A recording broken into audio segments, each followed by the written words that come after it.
Take it off."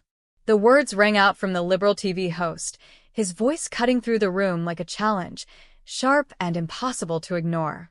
It wasn't a simple question, it was an order, one that demanded immediate compliance. His eyes, fierce and unyielding, locked onto Karoline Leavitt, a young, unapologetically faithful leader who stood at the center of a room crowded with eyes watching her every move. This was right after her press conference, and every gaze in the room was fixated on her simple yet meaningful necklace, a symbol of her unshakable faith. This wasn't just about a piece of jewelry. No, this was a calculated attempt to humiliate her, to tear away her convictions piece by piece. But instead, it became a profound display of grace under fire, a moment that would define her character. Who was Karoline Leavitt really? A fighter in every sense, bold, articulate, and deeply anchored in her beliefs. Karoline embodied a new kind of leadership, young, yes, but with wisdom far beyond her years. She rose as a voice for those often drowned out in the noise of division.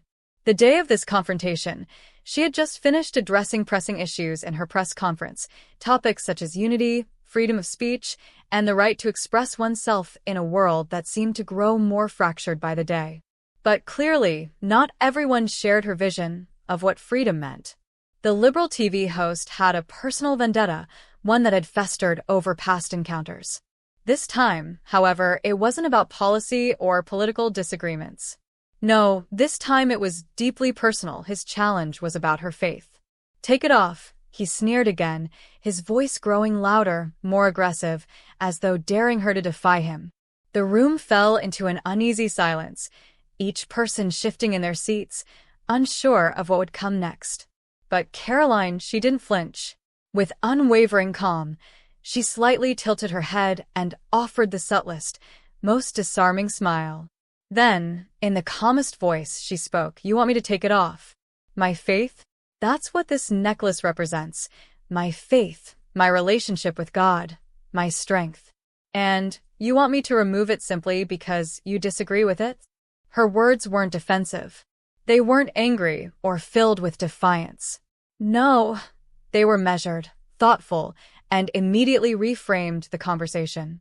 This wasn't about a necklace at all. It was about something far deeper.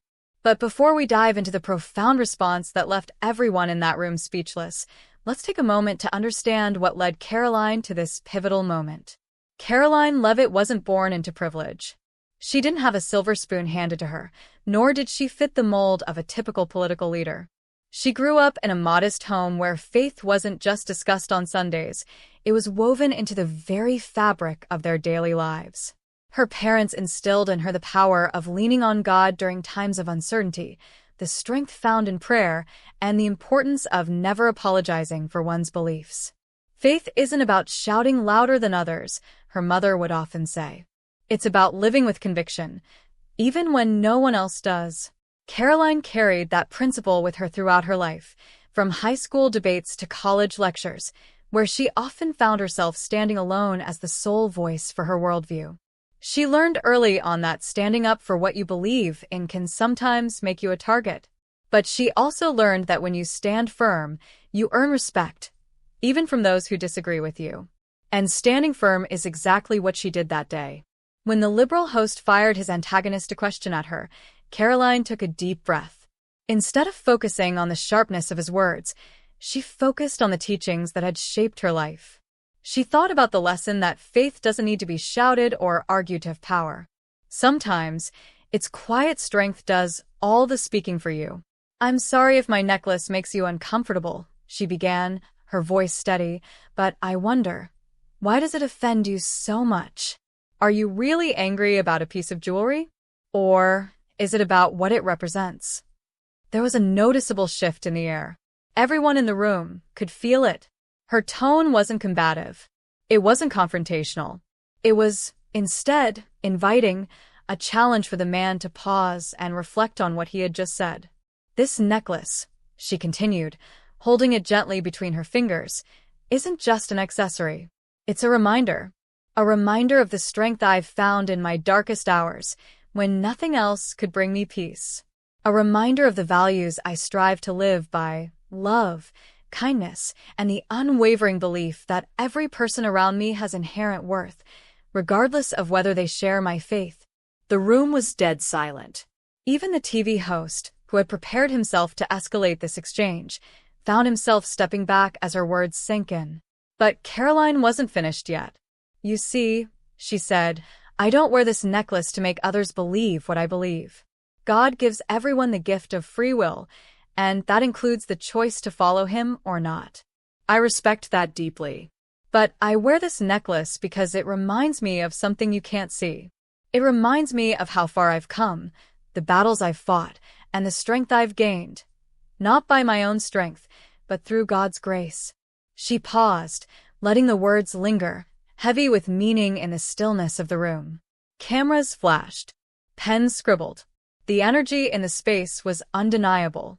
"You said I should take it off," she added, "as though it's something I can remove as easily as you think. But my faith isn't a decoration. It's not something I put on in the morning and leave behind at night. It's who I am.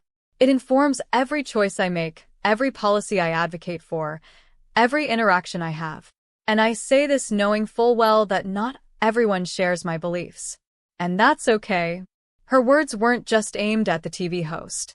They were for everyone in that room, the people who had ever felt attacked, silenced, or shamed for their beliefs.